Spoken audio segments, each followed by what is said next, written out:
Hi అండి. ఈరోజు మనం గ్రూప్ 2 రిలేటెడ్‌గా మనం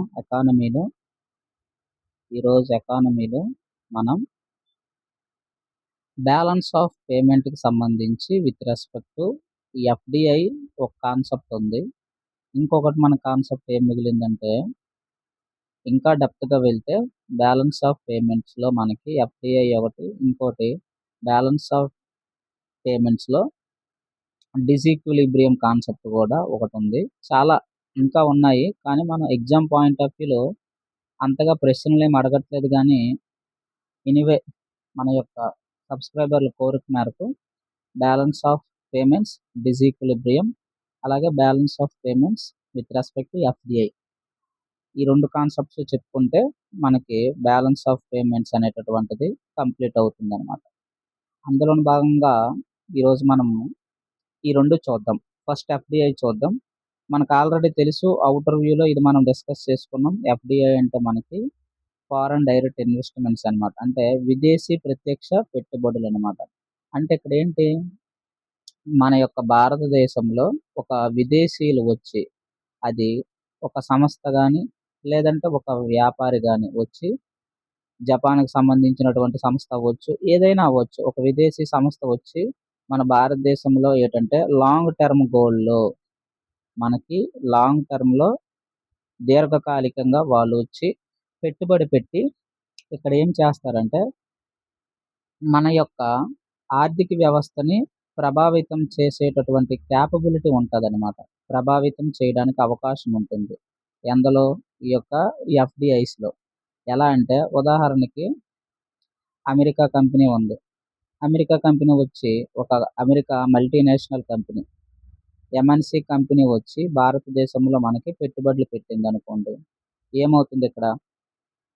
హ్యూజ్ ట్రాన్సాక్షన్ జరుగుతుందనమాట. ఎలా? మొట్టమొదటగా ఏంటంటే ఉపాధి, ఎంప్లాయ్‌మెంట్ అనేటటువంటిది వస్తుంది. రెండో కాన్సెప్ట్ ఏం మాట్లాడుకోవచ్చు? టెక్నాలజీ, సాంకేతికత అనేటటువంటిది మనకి ట్రాన్స్‌ఫర్మేషన్ అవుతుందనమాట. ఎందుకంటే అక్కడ ఎగ్జాంపుల్ మనకిక్కడ న్యూక్లియర్ రియాక్టరే ఉంది. ఆ న్యూక్లియర్ రియాక్టర్ వాళ్ళిక్కడొచ్చి పెట్టుబడి పెడితే ఆ టెక్నాలజీ అనేటటువంటిది మనకి ట్రాన్స్‌ఫర్ అవుతుందనమాట. రెండో ఆహ్, అడ్వాంటేజ్. మూడోదేమవుతుందిక్కడ మెషినరీ అవ్వచ్చు, అలాగే న్యూ ఎక్విప్‌మెంట్స్‌కి సంబంధించినటువంటి అన్నీ కూడా మనకి రావడానికి అవకాశం ఉంటుందనమాట. అలాగే నాలుగోదేంటి స్కిల్ డెవలప్‌మెంట్ అనేటటువంటిది మనకి ఎక్కువగా జరుగుతుంది. తద్వారా ఏమవుతుంది? ఐదోది చూసుకుంటే మనకి ఇక్కడ ఆర్థిక అసమానతలు తగ్గడానికి ఆర్థిక అసమానతలనేటటువంటివి మనకి తగ్గుతాయి. తద్వారా ఇన్‌కమ్, డిస్పోజబుల్ ఇన్‌కమ్ పెరుగుతుంది ప్రజల చేతుల్లో. అలాగే ఈ డిస్పోజబుల్ ఇన్‌కమ్ పెరగడం ద్వారా వాళ్ళేం చేస్తారు? కన్జంప్షన్ చేస్తారనమాట. కన్జంప్షన్ పెరగడం వల్ల ఏమవుతుంది మనకి? ధరలనేటటువంటివి పెరిగి ఒక ఆర్థిక వ్యవస్థకి దన్నుగా నిలబడతారనమాట. ఈ యొక్క ఫారెన్ డైరెక్ట్ ఇన్వెస్ట్‌మెంట్స్ అనేటటువంటివి. అందులోను భాగంగా ఇదేంటంటే ఒక మనకి బ్రీఫ్ వ్యూగా చెప్పుకోవచ్చు. ఇప్పుడు వన్ బై వన్ వెళ్దాం. ఇక్కడ చూడండి. ఒక విదేశీ వ్యక్తి అవ్వచ్చు లేదా కంపెనీ అవ్వచ్చు. ఎవరైనా అవ్వచ్చు.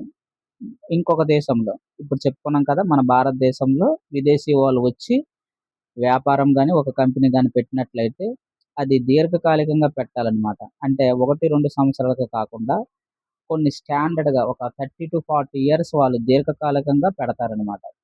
అటువంటి వ్యాపార నిర్వహణ గాని చేసి, మన భారతదేశమైన విపరీతమైన లేదా మనకి గణనీయమైనటువంటి ప్రభావం చూపితే, అటువంటి పెట్టుబడుల్ని మనం ఏమంటామంటే ఎఫ్‌డిఐస్ అంటాం. ఫారెన్ డైరెక్ట్ ఇన్వెస్ట్‌మెంట్స్ అని. ఉదాహరణకి ఏదో ఒక కంపెనీ, జపాన్‌కి చెందినటువంటి ఒక కంపెనీయే ఉందనుకోండి. ఒక ఆటోమొబైల్ కంపెనీ మన భారతదేశంలో ఒక 2000,00,00,000తో పెట్టుబడి పెట్టారు. ఈ 2000,00,00,000 పెట్టుబడి ఏం పెట్టారు? కారు తయారీ కర్మాగారం పెట్టారనుకుందాం. ఇందులో మనకేమొస్తుంది ఫస్ట్‌గా విదేశీ కారకాదాయం వచ్చి చేరుతుందనమాట ఫస్ట్ పాయింట్. రెండోది ఏమవుతుంది మనకి భారతదేశంలో అనేటటువంటిది ఉత్పత్తి పెరుగుతుంది. ప్రొడక్షన్ అనేటటువంటిది మనకి పెరుగుతుంది. ఎప్పుడైతే మనకి ప్రొడక్షన్ పెరుగుతుందో ఆటోమేటిక్‌గా ఇందాక మనం చెప్పుకున్న ఒక 8-10 ఫ్యాక్టర్స్ అన్నీ కూడా మనకి పెరగడానికి అవకాశం ఉంటుందన్నమాట. ఇలా మనకి దీర్ఘకాలిక వ్యాపార ప్రయోజనం అనేటటువంటిది భారతదేశానికి ఉపయోగపడుతుంది. అలాగే ఇది మన ఆర్థిక వ్యవస్థకి ఊతమనేటటువంటిది ఇస్తుందనమాట. కాబట్టి ఇది ఫారెన్ డైరెక్ట్ ఇన్వెస్ట్‌మెంట్‌కి ఒక ఉదాహరణగా చెప్పుకోవచ్చు. ఎందుకు ఈ ఫారెన్ డైరెక్ట్ ఇన్వెస్ట్‌మెంట్స్ ఎఫ్‌డిఐస్ అంత ముఖ్యమైనవంటే, మనమేంటంటే డెవలపింగ్ కంట్రీస్ గాబట్టి, మనలాంటి కంట్రీస్‌కేంటంటే దేశీయంగా ఉన్న ఆర్థిక చోదక శక్తితో పాటు విదేశీ శక్తి కూడా మనకి కావాలనమాట. విదేశీ కారకాదాయం గూడా కావాలి.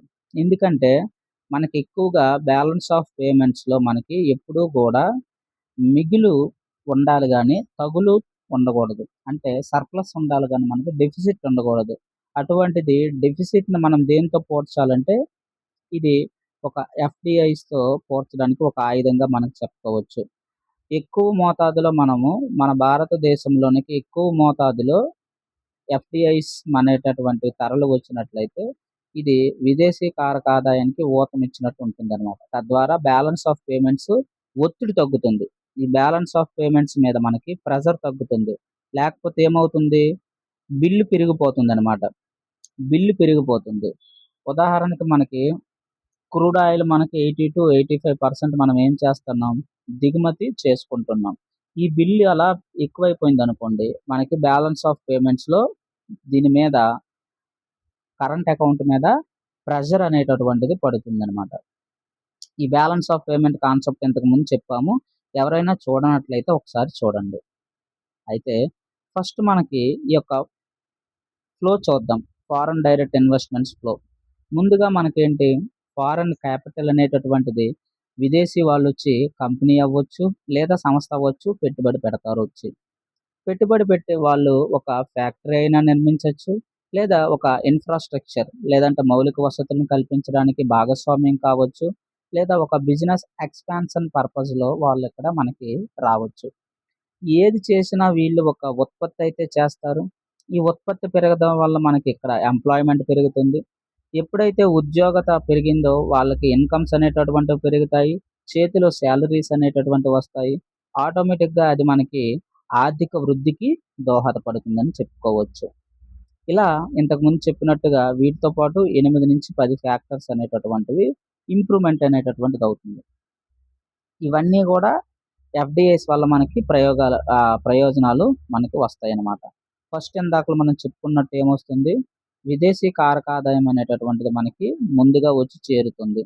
దీంతో దేశంలో పెట్టుబడులు పెట్టడానికి అదనపు మనకి మూలధనం అందుతుంది. అలాగే ఉదాహరణకు మనకి ఏదో ఒక కంపెనీ 5,000,00,00,000తో మన భారతదేశంలో పెట్టుబడి పెట్టిందనుకుందాం. ఒక మ్యానుఫ్యాక్చరింగ్ ప్లాంట్. దీనివల్ల మనకేమవుతుంది? ల్యాండ్ అవ్వచ్చు, మెషినరీ అవ్వచ్చు, దానికి కావాల్సినటువంటి ఎక్విప్‌మెంట్స్ అవన్నీ గూడా మనకి ఇక్కడ వాళ్ళనే ఇక్కడ వాళ్ళనే ఉపయోగిస్తారు గాబట్టి, మనకేమవుతుంది హ్యూజ్ చాలా ఎక్కువ మోతాదులో మనకి ఆర్థిక వృద్ధి మీద ప్రభావం చూపుతుందనమాట. పాజిటివ్ ఇంపాక్ట్ అనేటటువంటిది చూపుతుంది.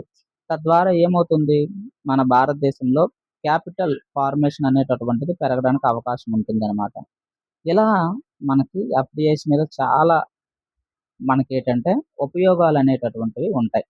అలాగే ఉపాధి అవకాశాలు పెరుగుతాయి చెప్పుకున్నాము. ఎందుకంటే కొత్త ఫ్యాక్టరీస్ గాని వచ్చినట్లయితే ఆటి యొక్క ఆఫీసెస్ కట్టడానికి అవ్వచ్చు, సర్వీసెస్ సెంటర్స్ ఏర్పాటు చేస్తే ప్రత్యక్షంగా లేదా పరోక్షంగా మనకి ఉపాధి అవకాశాలు ఆటోమేటిక్‌గా పెరుగుతాయి. ఉదాహరణకి ఆటోమొబైల్ ఫ్యాక్టరీ తీసుకుంటే ఇక్కడ ఒక ఫ్యాక్టరీ అనేటటువంటిది ఏర్పాటు చేస్తే మొత్తం ఇక్కడ డైరెక్ట్‌గా మనకి ఈళ్ళందరికీ ఎంప్లాయ్‌మెంట్ దొరుకుతుంది. ఇంజినీర్స్ కావాలి వాళ్ళకి. అది మెయింటైన్ చేయడానికి టెక్నీషియన్స్ ఉండాలి. అలాగే ప్రాపర్‌గా మనకి అవుట్‌పుట్ రావడానికి మేనేజ్‌మెంట్ అనేటటువంటిది ఇక్కడ మనకి మేనేజర్స్‌ని ఏర్పాటు చేసుకుంటుంది. అలాగే ఆపరేషన్ పర్పస్‌గా మనకి మిషన్స్‌కి ఎక్కువ మోతాదులో మనకి బల్క్ మోతాదులో మ్యాన్ పవర్ కావాలి. ఇవన్నీ గూడా డైరెక్ట్‌గా ఎంప్లాయ్‌మెంట్ జరుగుతుంది. ఇండైరెక్ట్‌గా ఎవరికి? వీళ్ళందరికీ మనకి అభివృద్ధిలో భాగం అవ్వడానికి అవకాశం ఉంటుందనమాట. ఇండైరెక్ట్ ఎంప్లాయ్‌మెంట్ మన వాళ్ళకి ట్రాన్స్‌పోర్టేషన్ అవ్వచ్చు, ప్యాకేజింగ్, మెయింటెనెన్స్, ఫుడ్ సర్వీస్ ఇవన్నీ కూడా మనకి ఇండైరెక్ట్‌గా ఇంపాక్ట్ చూపిస్తాయన్నమాట. కాబట్టి సింపుల్‌గా మనం చూసుకుంటే ఎఫ్‌డిఐస్ అనేటటువంటి వాళ్ళు మన భారతదేశంలో పెట్టుబడి పెట్టడం వల్ల మన యొక్క ఆర్థిక వృద్ధికి ఆయుధమైనటువంటి పారిశ్రామిక రంగం అనేటటువంటిది పెరుగుతుంది. పారిశ్రామిక రంగం పెరిగిందంటే దాని అర్థం ఎంప్లాయ్‌మెంట్ పెరుగుతుంది. ఎంప్లాయ్‌మెంట్ పెరిగిందంటే దాని అర్థం ఇన్‌కమ్స్ పెరుగుతాయి. ఇన్‌కమ్స్ పెరిగిందంటే దాని అర్థం ప్రజల యొక్క కొనుగోలు శక్తి పెరుగుతుంది. కొనుగోలు శక్తి పెరుగుతుంటే ధరలకనేటటువంటివి డిమాండ్ ఏర్పడుతుంది. డిమాండ్ ఏర్పడినట్లయితే మనకి ఆర్థిక వృద్ధికి అది దోహదం అనేటటువంటిది చేస్తుంది అని మనం చెప్పుకోవచ్చు. ఇలా సాంకేతిక పరిజ్ఞానం కూడా టెక్నాలజీ ట్రాన్స్‌ఫర్మేషన్ జరుగుతుందని చెప్పుకున్నాము. ఇది ఇంపార్టెంట్ అనమాట. ఎందుకంటే మనము ఉదాహరణకి ఏవైనా విదేశీయుల నుంచి మనకి క్షిపణులు గాని క్షిపణి క్షిపణులు మనము చాలా విదేశీయుల నుంచి దిగుమతి చేసుకుంటున్నాం. ఉదాహరణకి మనకి ఫ్రాన్స్ నుంచి మనకి ఆయుధాలని, అలాగే యుద్ధ విమానాలని ఇటువంటివి, అలాగే రష్యా నుంచి ఎక్కువగా మనం దిగుమతి అనేటటువంటిది చేసుకుంటున్నాం అన్నమాట మనం. ఇవన్నీ చేయడం వల్ల మనకేమవుతుంది, ఈ ఎక్కువగా డాలర్స్ మీద మనం ఆధారపడవలసింది. వీళ్ళందరికీ అందులో చెల్లించాలి. డాలర్స్‌లోనే చెల్లించాలి. తద్వారా ఏమవుతుంది, బ్యాలెన్స్ ఆఫ్ పేమెంట్స్ మీద మనకి భారం అనేటటువంటిది పడుతుందనమాట. ఇది తగ్గించడానికి మనకి బ్యాలెన్స్ ఆఫ్ పేమెంట్స్ కరెక్ట్‌గా ఏర్పాటు అనేటటువంటిది చేసుకోవాలనమాట. సాంకేతిక పరిజ్ఞానం కూడా మనకి ట్రాన్స్‌ఫర్మేషన్ అనేటటువంటిది అవకాశం ఉంటుంది. ఎప్పుడు ఒక గ్రీన్ ఫీల్డ్ అనేటటువంటిది ఇక్కడ జరిగినట్లయితే, గ్రీన్ ఫీల్డ్ ఇక్కడ ఫస్ట్ నుంచి స్టార్టింగ్ నుంచి ఇక్కడ ఫ్యాక్టరీ ఏర్పాటు చేయాలి. అంతే తప్ప బ్రౌన్ ఫీల్డ్‌గా మనకి చేశారనుకోండి, ఇక్కడ ఆల్రెడీ ఉన్నదాన్నే ఎక్స్‌పాన్షన్ చేస్తారు బ్రౌన్ ఫీల్డ్ అంటే. దాని మీద మనకు అంతగా ఉపాధి అవకాశాలు గాని ఇవి దొరకవనమాట. అది మనకిక్కడ ఇంపార్టెంట్. తద్వారా మనకి సాంకేతిక పరిజ్ఞానం గూడా మనకేమవుతుంది, టెక్నాలజీ ట్రాన్స్‌ఫర్మేషన్ గూడా జరుగుతుందనమాట. ఉదాహరణకి ఒక సాఫ్ట్‌వేర్ కంపెనీయే ఉంది. ఒక సాఫ్ట్‌వేర్ కంపెనీ అయినటువంటి మల్టీనేషనల్ కంపెనీస్ మనకి మైక్రోసాఫ్ట్ అవ్వచ్చు, గూగుల్ అవ్వచ్చు, అలాగే ఎన్‌విడియా అవ్వచ్చు. ఇటువంటి కంపెనీలు ఇక్కడ మనకి పెట్టుబడి పెట్టడం వల్ల ఏమవుతుంది, వాళ్ళ యొక్క యూజ్ చేసేటటువంటి టూల్స్ అన్నీ గూడా మనకిక్కడ అందుబాటులోకొస్తాయి. ఇక్కడ ఎంప్లాయ్‌మెంట్ జనరేషన్ పెరుగుతుంది. ఆ టూల్స్ వల్ల మనకి సాంకేతిక పరిజ్ఞానం అనేటటువంటిది మన భారతదేశానికి షిఫ్ట్ అవుతుంది. ఇవన్నీ మనకి ఎగ్జాంపుల్స్‌గా మనకు చెప్పుకోవచ్చనమాట. అందుకే ఒక ఉదాహరణగా మనం తీసుకుంటే సెమీకండక్టర్ ఫీల్డ్ తీసుకోండి. ఒక చిప్‌ని డిజైన్ చేయాలంటే మనకి ఏమేమి అవసరం? ఇన్‌ఫ్రాస్ట్రక్చర్ అనేటటువంటిది అవసరం. అందులోను భాగంగా మనకి చిప్స్‌ని మనము ఏదైనా ఒక చిప్‌ని డిజైన్ చేయాలంటే మనకి ఫస్ట్‌గా కావాల్సిందేంటంటే, ఇక్కడ టెస్టింగ్ ఎక్విప్‌మెంట్స్ అనేటటువంటివి లేవు. ఈ యొక్క టెస్టర్స్ అనేటటువంటివి ఇక్కడ తెచ్చుకోవాలి. అలాగే మనకి ప్యాకేజింగ్ ఎక్విప్‌మెంట్ కావాలి. అలాగే మనకి ఫ్యాబ్రికేషన్ ఎక్కువగా ఇక్కడ డిజైనింగ్ అనేటటువంటిది జరగాలి. ఈ యొక్క ఫ్యాబ్రికేషన్ గూడా ఇంపార్టెంట్ పాయింట్. ఫ్యాబ్రికేషన్ తర్వాత ఇక్కడ ఒక మ్యానుఫ్యాక్చరింగ్ యూనిట్ అనేటటువంటిది ఏర్పాటు చేయాలి. అలాగే మ్యానుఫ్యాక్చరింగ్ యూనిట్‌తో పాటు ఫైనల్‌గా మనకి చిప్ రిలీజ్ ప్రొడక్షన్ గూడా ఇక్కడ మనకి తేవాలి. ఇటువంటివన్నీ గూడా ఒక గ్రీన్‌ఫీల్డ్ సెమీకండక్టర్ మ్యానుఫ్యాక్చరింగ్ కంపెనీ లేదా ఫెసిలిటీ గాని ఏర్పాటు చేస్తే ఇవన్నీ మనకి చాలా అడ్వాంటేజ్ అనేటటువంటిది కలుగుతుందనమాట. తద్వారా ఏమవుతుంది, మనకి ఉత్పత్తి అనేటటువంటిది పెరుగుతుంది. తద్వారా ఈ యొక్క కొత్త ఫ్యాక్టరీస్ ప్రొడక్షన్స్ వల్ల మనకేమవుతుంది, దేశీయంగా కూడా ఉత్పత్తి అనేటటువంటిది పెరుగుతుందనమాట. ఉదాహరణకి మనకి ఏదో ఒక ఎగ్జాంపుల్ మనకి ఒక 1,00,000 ఫ్రిడ్జ్‌లు మనకు కావాలనుకుందాం. తయారవుతున్నాయని అనుకుందాం. ఒక విదేశీ కంపెనీ ఒక కొత్త ప్లాంట్ ఏర్పాటు చేసి ఒక 50,000 అడిషనల్‌గా రిఫ్రిజిరేటర్స్‌ని తయారు చేసిందనుకుందాం. 1,00,000 తయారవుతున్నాయి. అడిషనల్‌గా ఒక 50,000 టోటల్ 1.5 అవుతుందనమాట. అలాగే మనకి ఎగుమతుల వృద్ధి గూడా బాగా జరుగుతుందిక్కడ. ఎగుమతుల వృద్ధి గూడా మనకేమవుతుంది, బాగా జరగడానికి అవకాశం ఉంటుంది. ఎందుకంటే మన భారతదేశంలో తయారైనటువంటి వస్తువులనేటటువంటివి ఏమవుతాయంటే సప్లై చైన్ ఈ యొక్క ప్రపంచవ్యాప్తంగా మనకి డిమాండ్ అనేటటువంటిది పెరుగుతుందనమాట. తద్వారా ఏమవుతుంది, ఎగుమతులు అనేటటువంటిది చెయ్యొచ్చు. సేమ్ ఎగ్జాంపుల్ మనం తీసుకుంటే ఒక ఫారెన్ కంపెనీ ఏదో ఒకటి, యూరోపియన్ కంపెనీ ఏదో ఒకటి మన కార్ మ్యానుఫ్యాక్చరింగ్ ప్లాంట్ ఇక్కడ ఏర్పాటు చేస్తే అన్ని దేశాలకి ఎగుమతి చేస్తామనమాట. తద్వారా మనకేమవుతుంది ఉత్పత్తి పెరిగి, ఎగుమతులు పెరిగి మనకి ఫారెన్ కరెన్సీ విదేశీ కారక ఆదాయం వచ్చి చేరుతుంది. తద్వారా బ్యాలెన్స్ ఆఫ్ పేమెంట్స్ అనేటటువంటివి ప్రెషర్ తగ్గుతుంది. డెఫిసిట్ తగ్గుతుందనమాట. మనకి సర్ప్లస్‌లో ఉండడానికి అవకాశం ఉంటుంది. ఇవన్నీ ఆటోమేటిక్‌గా స్థానిక పరిశ్రమలకు కూడా ప్రయోజనం కలుగుతుంది. ఎందుకు? ఉదాహరణకి ఏదో ఒక జౌళి పరిశ్రమ ఇటువంటివేదో పెట్టినారనుకోండి, దానికి కావాల్సినటువంటి ముడిసరుకంతా మనం ఇక్కడి నుంచి రా మెటీరియల్స్ అవ్వచ్చు, కాంపోనెంట్స్ అవ్వచ్చు, లాజిస్టిక్స్ ఇవన్నీ కూడా మనకి మనం అందిస్తామనమాట. స్థానిక పరిశ్రమలు అందించడం వల్ల వీటితో టై అప్ అవ్వడం వల్ల వీటికి కూడా ఉపయోగం ఉంటుందనమాట. అందుకు. ఎందుకు? ఎందుకంటే ఫర్ ఎగ్జాంపుల్ మనకి ఒక ఫారెన్ ఆటోమొబైల్ కంపెనీ ఉంది. అది ఇండియాలో ప్లాంట్ ఏర్పాటు చేస్తే ఏమవుతది మనకిక్కడ?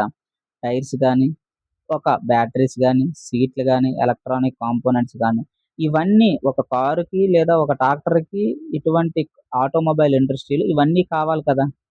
వీటికి సప్లైమెంట్ ఎవరు చేస్తారు? మన స్థానిక సంస్థలు తయారు చేస్తాయి. రా మెటీరియల్స్ అన్నీ కూడా స్థానిక సంస్థ నుంచి మనం కల్పించుకున్నట్లయితే, అగ్రీమెంట్ చేసుకున్నట్లయితే ఆటోమేటిక్‌గా మనకేమవుతుంది? మన మైక్రో, స్మాల్, మీడియం ఎంటర్‌ప్రైజెస్ సూక్ష్మ, చిన్న, మధ్య తరహా పరిశ్రమలకి ఊతమిచ్చినట్టు మనకి కల్పించినట్టు ఉంటుందన్నమాట. ఇవన్నీ గూడా మనకి ఎఫ్‌డిఐస్ వల్ల ఉపయోగం అన్నమాట. రీసెంట్‌గా మన ఫారెక్స్ రిజర్వ్స్ కూడా $709 బిలియన్ అనేటటువంటిది మనం చేరుకున్నాము.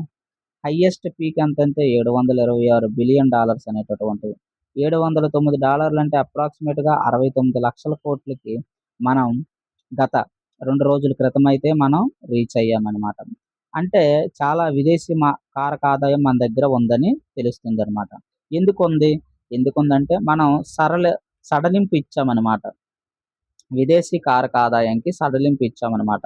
తద్వారా ఏమైంది? రిస్ట్రిక్షన్స్ తీసేసాము, మేనేజ్‌మెంట్ చేస్తున్నాము, కంట్రోలింగ్ తీసేసాము, పెట్టుబడులు పెట్టండని అవకాశాలు కల్పించాము. తద్వారా విదేశీ కారక ఆదాయం వచ్చి భారతదేశంకి ఎక్కువగా చేరడం వల్ల బ్యాలెన్స్ ఆఫ్ పేమెంట్స్ అనేటటువంటివి ప్రెషర్ తగ్గుతుందనమాట. అది నెక్స్ట్ కాన్సెప్ట్ చెప్తాను.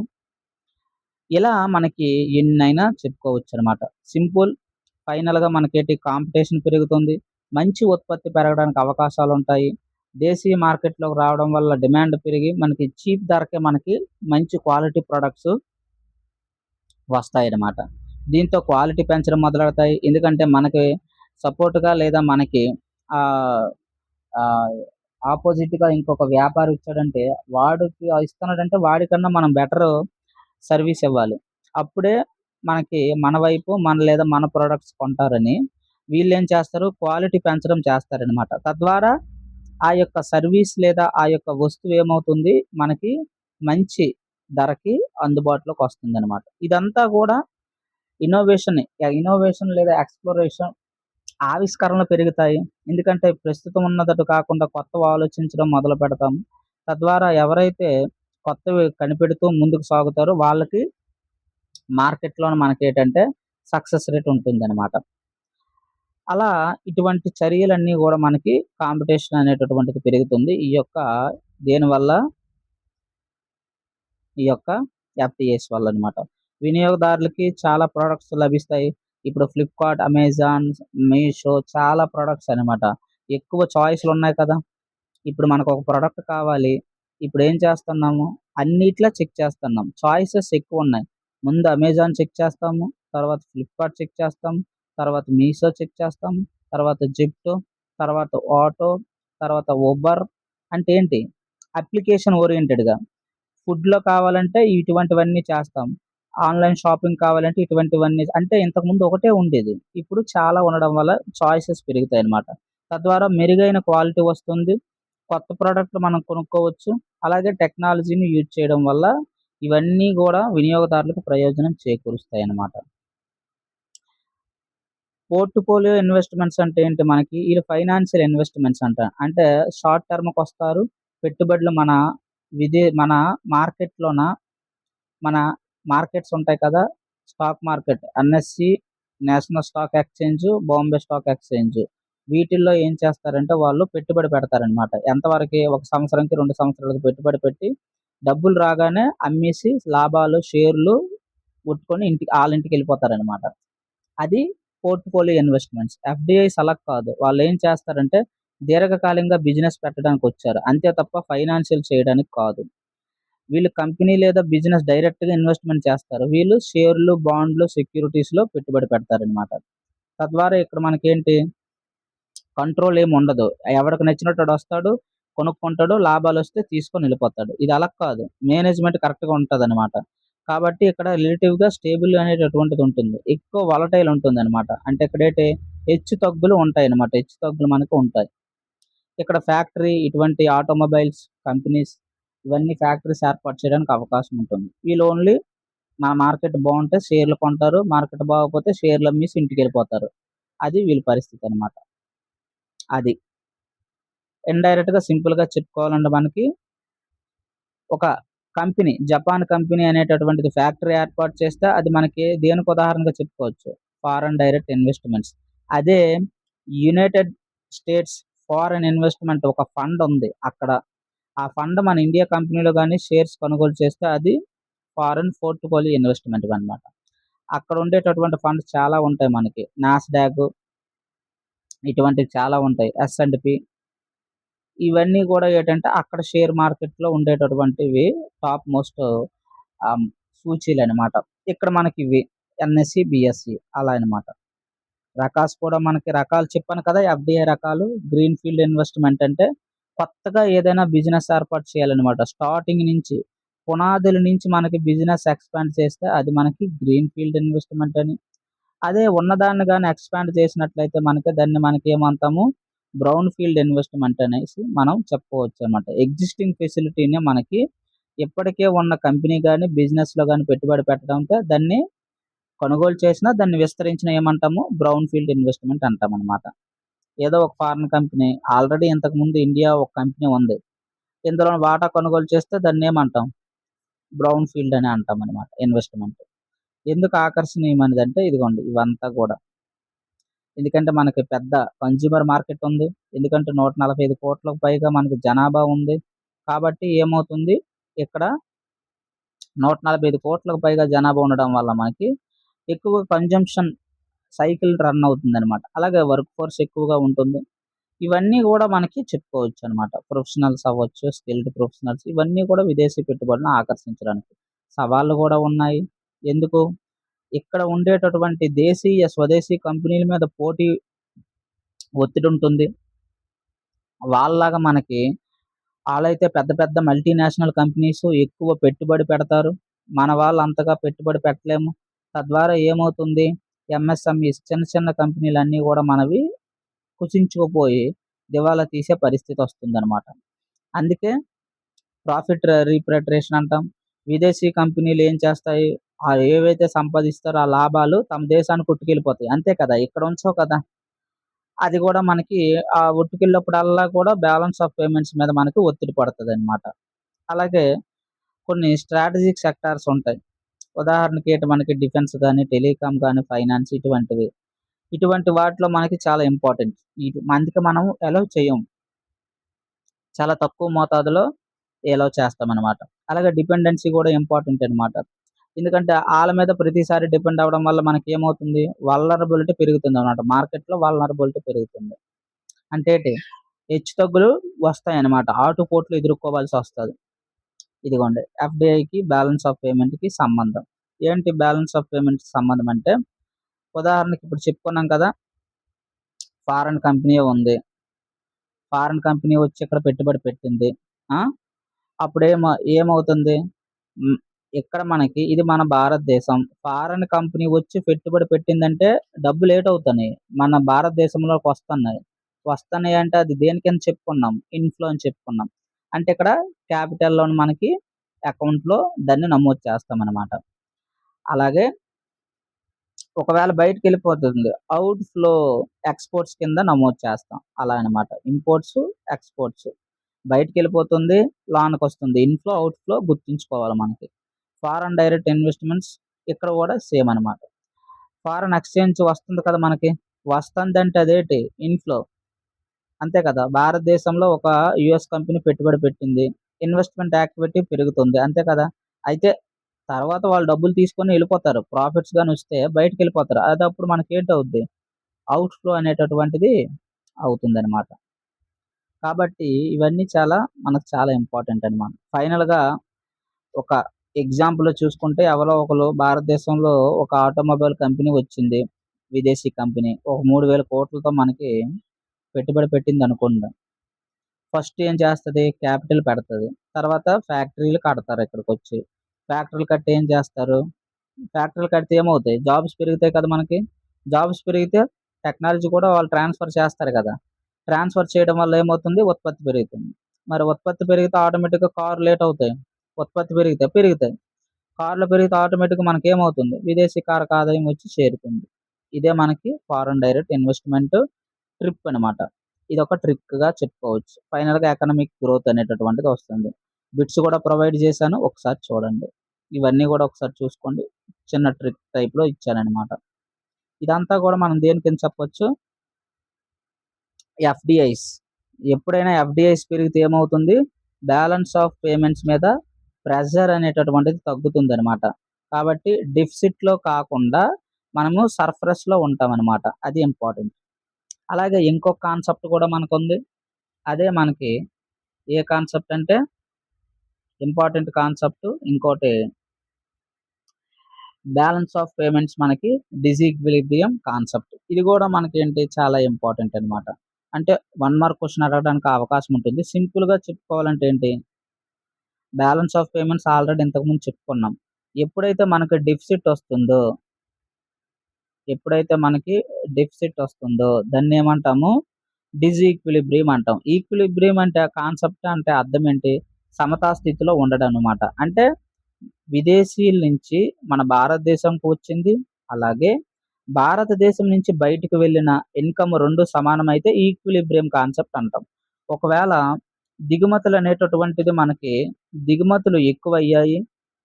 అలాగే ఎగుమతులనేటటువంటివి మనకి తక్కువనుకోండి.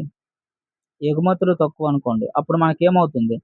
ఈ యొక్క డిసీక్విలిబ్రియం కాన్సెప్ట్ వస్తుందనమాట. ఒక చిన్న ఎగ్జాంపుల్ చెప్తే మనకి అర్థమైపోతుంది. ఉదాహరణకి ఇక్కడ చూడండి. ఒక ఎగ్జాంపుల్ తీసుకుంటే మనకి ఒక సంవత్సరంలో మనకు విదేశాల నుంచి ఒక 10,00,000,00,000 వచ్చిందనుకోండి. కానీ మనం విదేశాలకు చేసే పేమెంట్ 12,00,000,00,000 అనుకోండి. ఓకేనా? ఇవెలా వచ్చాయి? ఇవన్నీ గూడా మనకి ఈ 10,00,000,00,000 ఎలా వస్తాయి? అందులో చూపించాము అనేది బ్యాలెన్స్ ఆఫ్ పేమెంట్స్‌లో మనం చెప్పుకున్నాం. ఒకసారి ఆ వీడియో చూడండి ఎవరైనా ఫస్ట్ టైమ్ చూసినట్లయితే. మనకిప్పుడు మనకొచ్చే రిసిప్ట్స్ కన్నా పేమెంట్స్ ఎక్కువయ్యాయి. 2,00,000,00,000 కాబట్టి మనం ఇది దేని కింద చూపించొచ్చు దీన్ని? బ్యాలెన్స్ ఆఫ్ పేమెంట్ ప్రెషర్ అవుతుంది. ఎందుకు? ఒత్తిడి పెరుగుతుంది. విదేశీ కారక ఆదాయం మన దగ్గర తక్కువుంది. మనం చెల్లించాల్సింది ఎక్కువొస్తుంది. మనకొచ్చింది తక్కువుంది. దాన్నే మనం డిసీక్విలిబ్రియం అంటాం. ఇందులో చాలా రకాలున్నాయి. అవన్నీ ఒకసారి ఒక్కొక్కసారి వన్ బై వన్ చూద్దాం. అసలు ఈ డిసీక్విలిబ్రియం ఎలా వస్తుంది మనకి బ్యాలెన్స్ ఆఫ్ పేమెంట్స్‌లో అంటే, ఎప్పుడైతే మనకి ఇంపోర్ట్స్ పెరిగాయనుకోండి, ఉదాహరణకి మనకి దిగుమతులు పెరిగాయి. భారతదేశానికి దిగుమతి చేసుకున్నవి పెరిగాయి. ఉదాహరణకి క్రూడ్ ఆయిల్ ఉంది. ఈ క్రూడ్ ఆయిలే పెరిగింది. అలాగే ఎలక్ట్రానిక్స్ ఉన్నాయి. ఎలక్ట్రానిక్స్ గూడా మనం దిగుమతి చేసుకుంటున్నాం. పెరిగాయి. ఈ యొక్క బిల్లు పెరిగిపోయిందనుకో ఏమవుతుంది? డిసీక్విలిబ్రియం వస్తుంది. అంతే. దిగుమతులు పెరిగితే ఆటోమేటిక్‌గా ఏమవుతాయి? మనకి ఇండైరెక్ట్‌గా మనం దిగుమతి చేసుకుంటున్నాం. దిగుమతి చేసుకుంటున్నామంటే దాని అర్థమేంటి? మనకి కారక ఆదాయం, విదేశీ కారక ఆదాయం లేదా ఫారెన్ ఎక్స్‌చేంజ్ పేమెంట్స్ ఏమవుతున్నాయి? పెరుగుతున్నాయి. పేమెంట్స్ పెరిగితే ఏమవుతుంది? మనం విదేశాలకు చెల్లించాల్సింది ఎక్కువుంటుంది. మనకి దిగుమతి అనేటటువంటిది ఎక్కువవ్వడం వల్ల విదేశాలకు చేసే పేమెంట్ ఎక్కువవుతాయి. తద్వారా ఈ డిసీక్విలిబ్రియం కాన్సెప్ట్ వచ్చి బ్యాలెన్స్ ఆఫ్ పేమెంట్స్ మీద ప్రెషర్ అనేటటువంటిది పడుతుందనమాట. ఫారెన్ ఎక్స్‌చేంజ్‌కి మనం చెల్లించాల్సింది ఎక్కువవుతుందనమాట. అది మనకి ఇంపార్టెంట్. ఉదాహరణకి మనం చేసే ఎగుమతుల కన్నా ఇవి ఎక్కువైపోయినాయి. ఇవన్నీ మనం దిగుమతి చేసుకుంటున్నాం. క్రూడ్ ఆయిల్ అవ్వచ్చు, గోల్డ్ అవ్వచ్చు, ఎలక్ట్రానిక్స్, మిషనరీ. ఇటువంటి పెద్ద మొత్తంలో దిగుమతి చేసుకోవడంలో ఏమవుతాయి? ఉదాహరణకి హర్ముజ్ జలసంధి రీసెంట్‌గా మొన్న మూసేశారు. అప్పుడేమయ్యాయి క్రూడ్ ఆయిల్ ధరలేమయ్యాయి $100, $120కెళ్ళిపోయాయి. ఒక్కసారి పెరిగిపోయిందా అనూహ్యంగా? అప్పుడు ఆటోమేటిక్‌గా బిల్ ఏమవుద్ది? ఆయిల్ బిల్ పెరిగిపోయిందా? మరి ఆయిల్ బిల్ పెరిగిపోతే ఫారెన్ ఎక్స్చేంజ్ మనం చెల్లించాల్సిన సొమ్ము బయటికి వెళ్ళిపోద్ది కదా ఎక్కువగా. మరి వాళ్ళకి డాలర్‌లో చెల్లించాలి. ఆ సొమ్ము కూడా పెరిగిపోతుంది. బయటికి ఎక్కువ వెళ్ళిపోతుంది. మన దగ్గర మనకొచ్చింది తక్కువ ఉంది. అప్పుడు బ్యాలెన్స్ ఆఫ్ పేమెంట్స్ మీద ఒత్తిడి పడుతుంది. అది ఇక్కడ ఇంపార్టెంట్. అంతే కదా! ఇంపోర్ట్స్ పెరిగాయంటే దాని అర్థమేంటి? మనం ఎగుమతి చేసేవి తగ్గిపోయాయని అర్థం. ఎందుకు? మార్కెట్‌లో డిమాండ్ లేదు. ప్రపంచవ్యాప్తంగా మనకేంటంటే డిమాండ్ లేదు. ప్రపంచవ్యాప్తంగా మనకి డిమాండ్ లేకపోయినప్పుడు మన ఎగుమతులనేటటువంటివి ఏమవుతాయి? మందగిస్తాయి. ఎగుమతులు మందగిస్తాయి. ఎప్పుడైతే మందగిస్తాయో ఎక్స్‌పోర్ట్స్ ఏమవుతాయి? తగ్గుతాయి. ఆటోమేటిక్‌గా బ్యాలెన్స్ ఆఫ్ పేమెంట్స్ అనేటటువంటి ఒత్తిడి పడుతుంది. డెఫిసిట్‌లోకెళ్ళిపోతుంది. అందుకే ఎగుమతులు గాని తగ్గితే ఏమవుతాయి? మన విదేశీ కారక ఆదాయం కూడా తగ్గిపోద్ది. ఉదాహరణకి ఎక్స్‌పోర్ట్స్ చూడండి. మనం ఎగుమతి చేసేవి 8,00,000. అలాగే మనకి ఎగుమతి చేసేది మనకెంత? 6,00,000 అనుకోండి. ఈ దిగుమతి చేసుకొని 8,00,000 అనుకోండి. అప్పుడు ఫారెన్ ఎక్స్‌చేంజ్ ఏమవుతుంది? తగ్గుతుంది. ఎందుకు? కరెంట్ అకౌంట్ పైన ఒత్తిడి పడుతుంది. మనకి 2,00,000,00,00,000 ఇక్కడ ఏముంది? డెఫిసిట్ ఉంది. ఇది మనం చెల్లించాలి. ఎగుమతుల కన్నా దిగుమతులు ఎక్కువైపోయాయి గాబట్టి ఆటోమేటిక్‌గా మనకి కరెంట్ అకౌంట్ పైన ఒత్తిడి పడుతుంది. క్రూడ్ ఆయిల్ పెరిగినా డాలర్ అనేటటువంటిది ఒక బ్యారెల్ ధర మనకి $70 ఉండేది. $100కెళ్ళిపోతే ఆటోమేటిక్‌గా బిల్లు పెరిగిపోద్ది కదా! అకౌంట్‌పై ఒత్తిడి పడుతుంది. అంతే సింపుల్. రిసెషన్ వచ్చినా డేంజరే. ప్రపంచవ్యాప్తంగా మనకి గ్లోబ్ పరంగా మనకి ఎప్పుడైనా ఆర్థిక వ్యవస్థ మందగించిందనుకోండి ప్రపంచవ్యాప్తంగా, అప్పుడు విదేశీయులు ఎవరు కొనరు కదా! ఎందుకు? వాళ్ళ దగ్గరే డబ్బులు లేవు. మన ఎగుమతుల మన వస్తువులు ఆళ్ళెందుకు కొంటారు? ఎందుకంటే రిసెషన్‌లో ఉంది కాబట్టి. ఆర్థిక మాంద్యం వస్తే మన భారతదేశం యొక్క ఎగుమతులు కూడా తగ్గిపోతాయి. ఎప్పుడైతే ఎగుమతులు తగ్గిపోయాయో మనకొచ్చే డబ్బులు కూడా విదేశీ కారక ఆదాయం గూడా తగ్గిపోతుంది. ఎప్పుడైతే తగ్గిపోద్దో బ్యాలెన్స్ ఆఫ్ పేమెంట్స్ ఏమవుద్ది? ఒత్తిడికి గురై తగ్గిపోతాయన్నమాట. అందుకే అన్నమాట. ఎప్పుడైనా అమెరికా గాని, యూరప్‌లో గాని డిమాండ్ తగ్గిందనుకో, అప్పుడు మన వస్తువులేమవుతాయి? మనం ఎగుమతి చేస్తున్నాము ఇవన్నీ. Textiles, engineering goods, IT services ఇటువంటివన్నిటి మీద కూడా డిమాండ్ అనేటటువంటిది ప్రభావితం అవుతుందనమాట. ఆళ్ళెవ్వరు కొనరు. కొనకపోతే మనకి బ్యాలెన్స్ ఆఫ్ పేమెంట్స్ ఒత్తిడి అనేటటువంటిది గురవుతుందనమాట. లోటు మనం ఫేస్ చేయాల్సొస్తుంది. అలాగే డొమెస్టిక్ ఇన్‌ఫ్లేషన్ ఎక్కువున్న డేంజరే. ఎందుకు? డొమెస్టిక్ ఇన్‌ఫ్లేషన్ ఎక్కువున్న ధరలెక్కువుండడం వల్ల ఏమవుతాయి? ఎవరు మరి ఇక కొనలేరనమాట. ఎక్స్‌పోర్ట్స్ ఏమవుతాయి? తగ్గిపోతాయి. ఇంపోర్ట్స్ పెరిగిపోతాయి. ఆటోమేటిక్‌గా డెఫిసిట్ అనేటటువంటిది వస్తుందనమాట. క్యాపిటల్ అవుట్‌ఫ్లో కూడా ఇంపార్టెంటే. ఎందుకు? ఎవడైనా విదేశీ పెట్టుబడిదారుడు మన భారతదేశంలో పెట్టుబడి పెట్టాడు. డబ్బులొచ్చాయి. ఎనక్కి తీసుకున్నాడు. ఎనక్కి తీసుకుంటే హ్మ్, దాని అర్థమేంటి? మన నుంచి డబ్బు ఎళ్ళిపోతుంది బయటికి. ఆటోమేటిక్‌గా ఇక్కడ గూడా ప్రెషర్ ఫేస్ చేయాల్సొస్తది. అందుకే ఫారెన్ ఇన్వెస్టర్స్ ఒక 50,000,00,00,000 బయటికి తీసుకెళ్ళిపోండి. అంటే ఆడి ఇంటికి తీసుకెళ్ళిపోయాడు. అప్పుడేమవుతుంది? ఫైనాన్షియల్ క్యాపిటల్ అకౌంట్ మీద దెబ్బ పడుతుంది. అలా అన్నమాట. ఏదైనా ఇంపార్టెంటే. అలాగే ఎక్స్‌చేంజ్ రేట్ సమస్యలు కూడా మనం ఫేస్ చేయాల్సొస్తది. ఎందుకు? ఒక్కసారిగా మనకి డాలర్ అనేటటువంటిది రూపాయి ఇలాగుంది. వెంటనే ఇలాగయిపోయింది. రూపాయి డిప్రిషియేట్ అయిపోయింది కదా! ఎప్పుడైతే రూపాయి డిప్రిషియేట్ అయిందో ఇంపోర్ట్స్ అనేటటువంటివి ఏమవుతాయి? ఖరీదవుతాయి.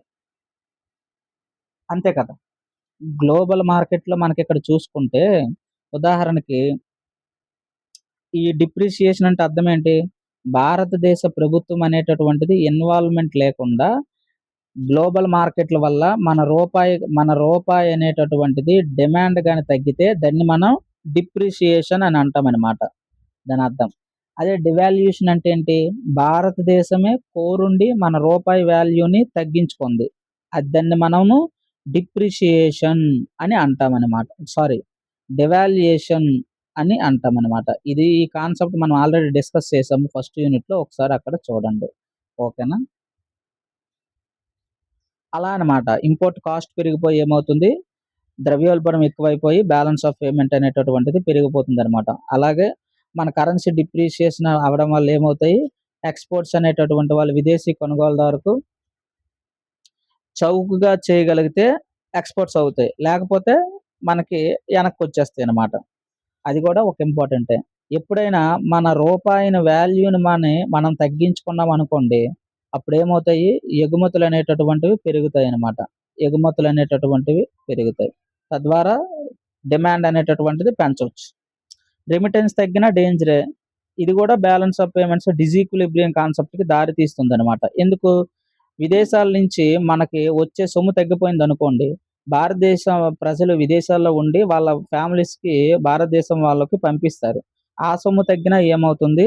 ఆటోమేటిక్‌గా ప్రెషర్ అనేటటువంటిది పెరుగుతుందనమాట. అది ఇంపార్టెంట్. రెమిటెన్స్ తగ్గినా ఫారెన్ ఎక్స్‌చేంజ్ తగ్గిపోద్ది. అప్పుడు ఒత్తిడి పెరిగిపోద్ది. అన్నీను డిఫరెంట్ టైప్స్ ఉంటాయి. ఇవన్నీ గూడా మనకి బ్యాలెన్స్ ఆఫ్ పేమెంట్స్‌లో రకాలనమాట. సైక్లికల్ డిసీక్విలిబ్రియం, స్ట్రక్చరల్ అయితేనేమి, సెక్యులర్ అయితేనేమి, టెంపరరీ. వన్ బై వన్ చూద్దాం. ఏంటి సైక్లికల్ అంటే ఒక సైకిల్ రూపంలో ఇది వెళ్తూ ఉంటుందనమాట. ఒక బిజినెస్ సైకిల్‌లో. ఉదాహరణకి బాగా గ్లోబ్‌లో ప్రపంచవ్యాప్తంగా మనకేటంటే బాగా ఆర్థిక మాంద్యం ఉంది. ప్రపంచవ్యాప్తంగా ఆర్థిక మాంద్యం ఉంటే ఎక్స్‌పోర్ట్స్ ఏమవుతాయి? తగ్గుతాయి. ఫారెన్ ఎక్స్‌చేంజ్ ఏమవుతుంది? తగ్గుతుంది. భూముందా? లేదు. డిమాండ్ ఏమవుతది? పెరగకపోతే ఎక్స్‌పోర్ట్స్ డిమాండ్ పెరిగితే ఓకే. డిమాండ్ పెరగపోతే ఎక్స్‌పోర్ట్స్ పెరగవు. డిమాండ్ పెరిగితే ఎక్స్‌పోర్ట్స్ పెరుగుతాయి. ఇదంతా ఎలా జరుగుతుంది? ఒక సైకిల్ రూపంలో జరుగుతుందనమాట. కాబట్టి దీన్నేమంటాం మనం? సైకిల్ డిసీక్విలిబ్రియం కాన్సెప్ట్ కింద చెప్పుకోవచ్చు. అదే ఇంకోటుంది స్ట్రక్చర్. ఇదేంటంటే స్ట్రక్చరల్ డిసీక్విలిబ్రియం అంటే అర్థమేంటి మనకి? ఉదాహరణకి మనకి మన దేశం యొక్క ప్రొడక్షన్స్ వల్ల మన దేశం యొక్క ప్రొడక్షన్స్ వల్లనమాట. ఎందుకంటే ఒక్కొక్క దేశము ఒక స్ట్రక్చర్ ఒక్కొక్కలా ఉంటుందనమాట.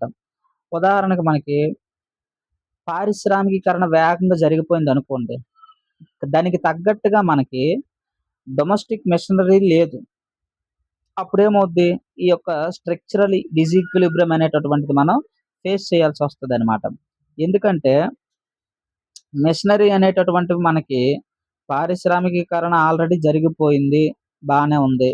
1800 నుంచి 2000 సంవత్సరం దాకా బానే ఉంది. కానీ మనకిప్పుడు పారిశ్రామికీకరణ జరుగుతుంది. దానికి తగ్గట్టుగా మనకి మెషినరీస్ అనేటటువంటివి కావాలి కదా! అప్పుడేమవుతుంది? మనం లేట్‌గా జాయిన్ అయ్యాం ఇందులోన. అప్పుడు ఇంపోర్ట్స్ ఏమవుతాయి? Machinery bill imports. మనం దిగుమతి చేసుకోవాల్సిన మెషినరీ బిల్ ఏమవుద్ది? పెరిగిపోద్ది. పెరిగిపోవడం వల్ల బ్యాలెన్స్ ఆఫ్ పేమెంట్స్ కూడా పెరిగిపోద్ది. నువ్వు లేట్‌గా జాయిన్ అయ్యావు పారిశ్రామికీకరణలో. అందుకే మనకి స్ట్రక్చరల్‌గా ఇది దారి తీస్తదనమాట డిసీక్విలిబ్రియంకి. అలాగే సెక్యులర్ డిసీక్విలిబ్రియం గూడా ఉందనమాట. ఇదేంటి? ఇది ఒక దేశ అభివృద్ధి సంబంధం ఉండదనమాట. ఇదొక లాంగ్ జర్నీ. లాంగ్ జర్నీ అనమాట. మన దేశమే ఎగ్జాంపుల్ తీసుకోవచ్చు. మనం ఇప్పుడు అభివృద్ధి చెందుతూ ఉన్నాం. అభివృద్ధి చెందుతూ ఉన్నాం గాబట్టి, ఈ వ్యవస్థలో ఇటువంటిది చిన్న ఇంబాలెన్స్ ఒస్తది. అప్పుడప్పుడు చిన్న ఆటుపోటొస్తదనమాట. ఎగ్జాంపుల్ మనకు భారతదేశం. ఎకనామిక్ గ్రోత్ ఆర్థిక వృద్ధి పెరుగుతుంది కదా! ఆటోమేటిక్‌గా మనకేంటి క్యాపిటల్ గూడ్స్ దానికి కావాల్సినవి రా మెటీరియల్స్ అనేటటువంటివి మనం ఎక్కువగా దిగుమతి చేసుకుంటాం. ఆ దిగుమతి చేసుకునే సందర్భంలో ఒకసారి బ్యాలెన్స్ ఆఫ్ పేమెంట్స్ డిసీక్విలిబ్రియం వస్తుంది. అంత మాత్రం చేత మనం అంత మాత్రం చేత ఆర్థిక వ్యవస్థ తక్కువని కాదు. చిన్న ఆటుపోటు ఎదురవుతుంది. దాన్ని మనం ఏమంటాము? సెక్యులర్ డిసీక్విలిబ్రియం అని అంటామనమాట. అలాగే టెంపరరీ ఇది గూడా సెక్యులర్ ఈక్విలిబ్రియం అంటే ఒక ఒక ఆర్థిక వ్యవస్థలో మనకి 4, 5 సంవత్సరాల్లో ఒకసారొస్తుంది. టెంపరరీ అంటే సంవత్సరంలో ఒకసారొస్తుందనమాట. కాబట్టి ఇది కూడా పర్వాలేదు. జస్ట్ ఒక సైక్లోన్‌ల మాదిరి వస్తదనమాట.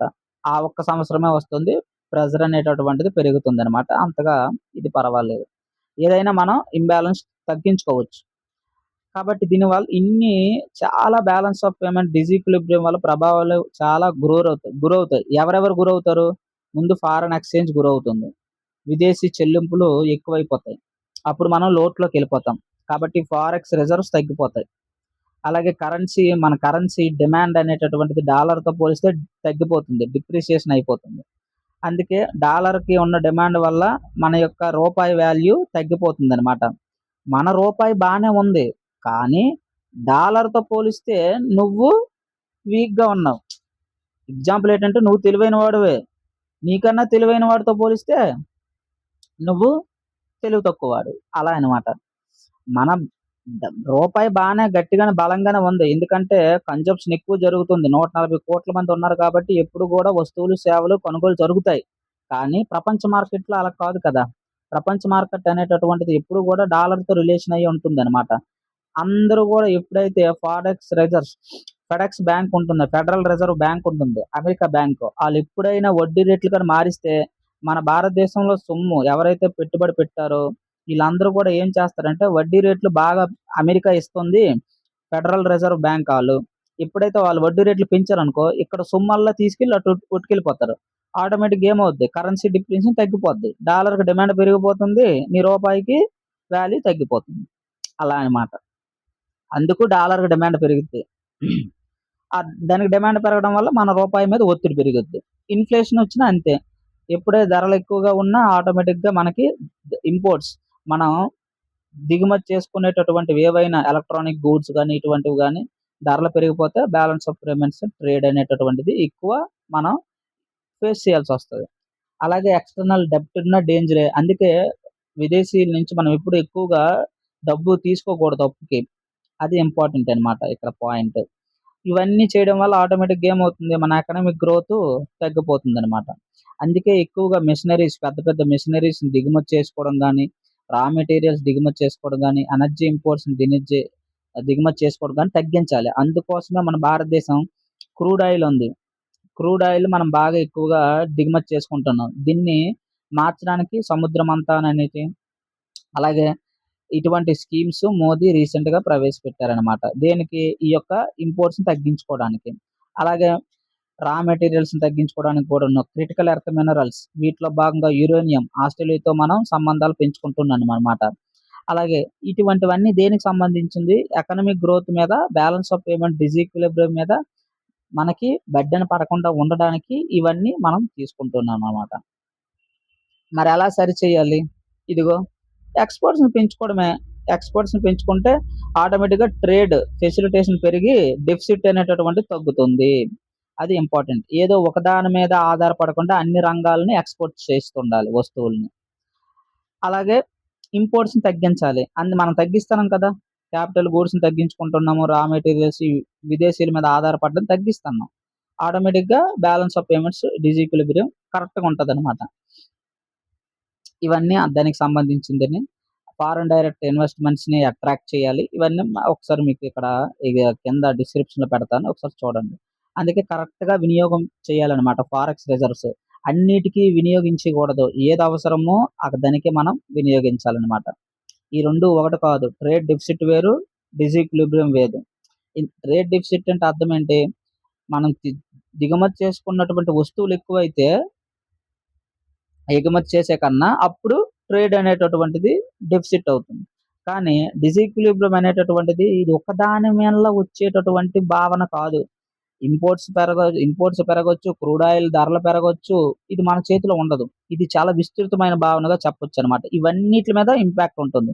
గూడ్స్, సర్వీసెస్ ఇవన్నిట్ల మీద ఇంపాక్ట్ ఉంటాయన్నమాట. అందుకే గూడ్స్ ట్రేడ్ డెఫిసిట్ వేరు. అలాగే ఈ ఏమంటాము, ఈ యొక్క బ్యాలెన్స్ ఆఫ్ పేమెంట్స్ డిసీక్విలిబ్రియం డెఫిసిట్ వేరు.